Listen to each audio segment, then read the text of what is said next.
నమస్తే అండి అందరికీ. Welcome to our channel Podarillu by IPS. ఈరోజు వీడియో వచ్చేసి సూపర్ టేస్టీగా బచ్చల కూర పప్పు రావాలంటే ఇలా చేసి చూడాల్సిందే. అంత టేస్టీగా ఉంటుందండి. తప్పకుండా ట్రై చేయండి. మన ఛానల్ ఇంకా ఎవరైనా సబ్స్క్రైబ్ చేసుకోకపోతే తప్పకుండా సబ్స్క్రైబ్ చేసుకోండి. ముందుగా కుక్కర్ గిన్నెలోకి ఒక చిన్న గ్లాసు పప్పు తీసుకున్నానండి. నేను బాగా కడిగి తీసుకున్నాను. ఇక్కడ బచ్చల కూర ఒక కట్ట తీసుకున్నాను, ఆకులతో సహా. నేను కట్ చేయట్లేదు, ఆకులతో పలంగా వేస్తున్నాను. మీరు కావాలంటే కట్ చేసి తీసుకోవచ్చు. అలాగే పచ్చిమిర్చి ఒక 5 తీసుకున్నాను. అలాగే ఒక టమాటా, పెద్ద టమాటా, అలాగే ఒక ఉల్లిపాయ, చిన్న ఉల్లిపాయ సన్నగా కట్ చేసుకోవాలి. ఇవన్నీ కూడా కుక్కర్ గిన్నెలోకి వేసుకోవాలి. బచ్చల కూర, అలాగే పచ్చిమిర్చి, టమాటా, ఉల్లిపాయ. ఇందులో నేను చింతపండు యాడ్ చేయట్లేదండి అప్పుడే. మీరు కావాలంటే దీంతో పాటే ఒక చిన్న నిమ్మకాయ సైజ్ అంతా చింతపండు కూడా ఇందులోకి వేసుకోవచ్చు. కానీ నేను సెపరేట్గా నానబెడతాను. ఇప్పుడు ఆ ప్రాసెస్ చెప్తున్నాను అనమాట మీకు. మీరు ఇందులోనే వేసుకునే అలవాటు ఉంటే కనుక ఇప్పుడే వేసుకోండి, ఒక చిన్న నిమ్మకాయ సైజ్ అంతా. అలాగే రుచికి సరిపడా సాల్ట్, నేను ఇక్కడ గళ్ళుప్పు వాడుతున్నాను. అలాగే కొంచెం పసుపు, 2 స్పూన్ల కారం, అలాగే 1 స్పూను ఆయిల్.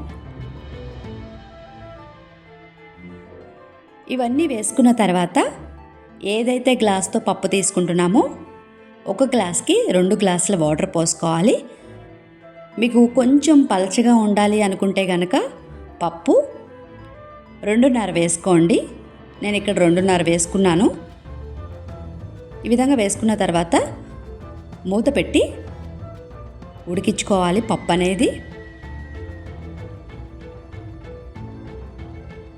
చాలా చాలా టేస్టీగా ఉంటుందండి. ఈ స్టైల్లో ట్రై చేసి చూడండి. ఒక్కసారి ఈ విధంగా ట్రై చేసి చూసారంటే మళ్ళీ మళ్ళీ ఇలాగే చేసుకొని తింటారు, అంత టేస్టీగా ఉంటుంది. చూస్తున్నారు కదా, ఇక్కడ నేను చిన్న నిమ్మకాయ సైజ్ అంతా చింతపండు నానపెడుతున్నాను. ఇది నేను లాస్ట్లో యాడ్ చేస్తానండి. ఇప్పుడు మనకి పప్పు అనేది ఉడికిపోయింది. చూస్తున్నారు కదా, నేను కొంచెం పలచగానే చేసుకోవడానికి కొన్ని వాటర్ ఎక్కువగా వేసుకున్నాను, ఒక 1/2 గ్లాసు.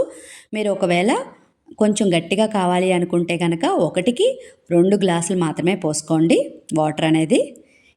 ఇప్పుడు పప్పు గుత్తుతో ఈ విధంగా మెదుపుకోవాలి.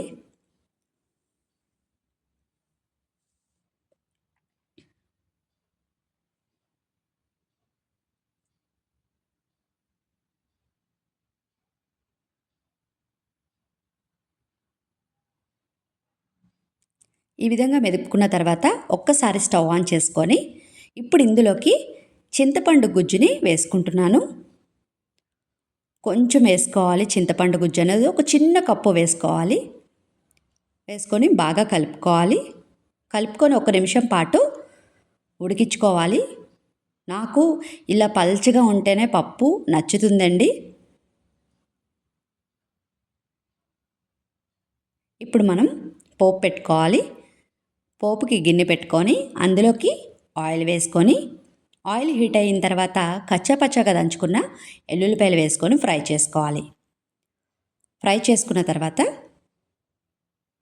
ఇప్పుడు ఆవాలు, జీలకర్ర, మినప్పప్పు, ఎండుమిర్చి, కరివేపాకు, ఇంగువ కూడా వేసుకొని పోపు బాగా ఫ్రై చేసుకోవాలి.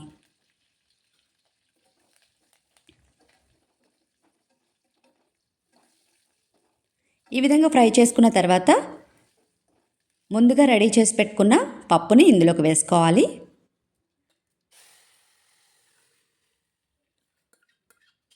ఒకసారి కలుపుకొని స్టవ్ ఆఫ్ చేసుకోవాలి.